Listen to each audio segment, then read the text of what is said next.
অলপ ৰুই লৈছোঁ, পাত চিঙাৰ মাজতে অলপ জীয়াই লৈছোঁ। আৰু দেখুৱাইছোঁ আপোনালোকক এই চাওকচোন, এই গছজোপা এই চাম গছ হয়, এইজোপা ডাঙৰ হয় গছজোপা, আৰু গোটেই ছাঁটো মোৰ এইপিনে পৰিছে।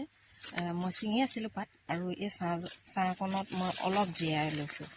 আৰু এইপিনে নানিগৰাকীক চাওকচোন, ৰ'দত ছিঙি আছে দেই, মই ৰ'দতে ছিঙি আছিলোঁ, আৰু ৰ'দত ছিঙি আহি মই এতিয়া ছাঁটোপা পালোহি।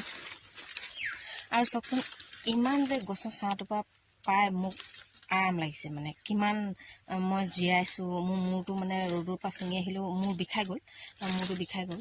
মই এইখিনিত যে ইমান আৰাম পাইছোঁ। পাত ছিঙা মানুহবোৰে গম পায় যে গছৰ ছাঁটো কিমান প্ৰয়োজন, বাগানৰ মাজে মাজে যে গছ থকাটো কিমান প্ৰয়োজন, পাত ছিঙা মানুহবোৰে গম পায়। আৰু এতিয়া আপোনালোকে শুনিছে চাগে, দেখিছে যে দিল্লীত অক্সিজেন ল'বলগীয়া হৈছে বুলি কৈছে। গছ গছনি নাইকিয়া কাৰণেতো হৈছে এইটো।